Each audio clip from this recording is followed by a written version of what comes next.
बच्चों आइए देखते हैं थेल्स थ्योरम को मात्र कुछ ही समय में। देखिए सबसे ऐसे करेंगे, सबसे पहले आप इस छोटे से ट्रायंगल के एरिया को लिखेंगे, इस ट्रायंगल के एरिया को, इसका नाम है एरिया ट्रायंगल ADE।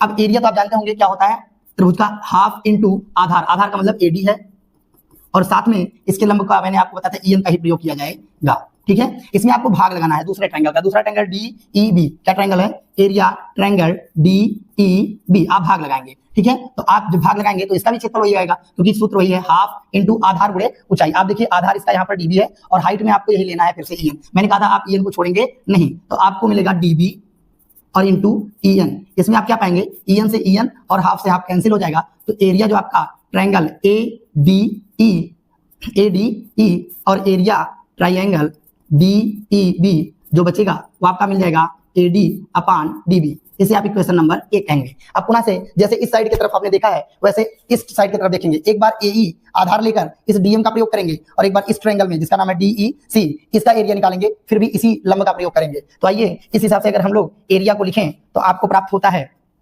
कि एरिया ट्रायंगल ADE अपान एरिया ट्रायंगल दूसरा त्रिभुज आपके पास क्या है DEC, क्या है DEC बराबर आपको मिलेगा। अब देखिए इसके एरिया को जब आप लिखेंगे तो आपका आधार होगा AE और लंब होगा DM, तो आप लिखेंगे हाफ इंटू AE और DM लिखेंगे।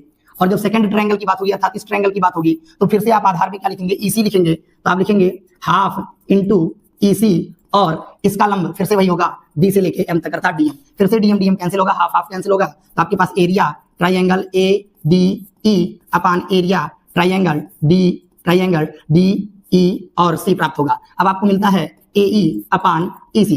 अब आपको करना क्या है, इस ट्रायंगल को इस ट्रायंगल के साथ बदल देना है, जहां DEC लिखा है वहां आप DEB लिखेंगे। ऐसा क्यों लिखेंगे, क्योंकि समांतर रेखाओं के बीच एक ही आधार से बने त्रिभुजों के क्षेत्रफल आपस में बराबर होते हैं। ये दोनों समांतर रेखाएं हैं और ये त्रिभुज आपस में क्या है, एक ही आधार DE से बने हुए हैं ये दोनों त्रिभुज, इसलिए दोनों आपस में क्या होंगे, बराबर। तो हम इसको चेंज कर देते हैं, चेंज करने पर आपको प्राप्त होगा कि एरिया ट्रायंगल ADE अपान में इसके स्थान पे आपको इसको लिख देना है, क्योंकि आपको बता दिया है मैंने नियम, एरिया ट्रायंगल DEB बराबर आपकी लाइन आ जाएगी AE अपान में EC। इसे आप कहेंगे इक्वेशन नंबर 2। अब समीकरण 1 और 2 को आप देखिए, एक में जो इस साइड में लिखा है ADE वही ADE बटे DEB वही इस पक्ष में भी लिखा है। अगर गणित में एक साइड बराबर हो तो दोनों साइडें बराबर होती हैं, उस अकॉर्डिंग आप लिख सकते हैं। अतः समीकरण 1 व 2 से कह सकते हैं कि एक में आपको मिलता है AD अपान DB इज इक्वल टू, समीकरण 2 में मिलता है AE अपान EC जो कि बराबर होंगे, इसी को कहते हैं थेल्स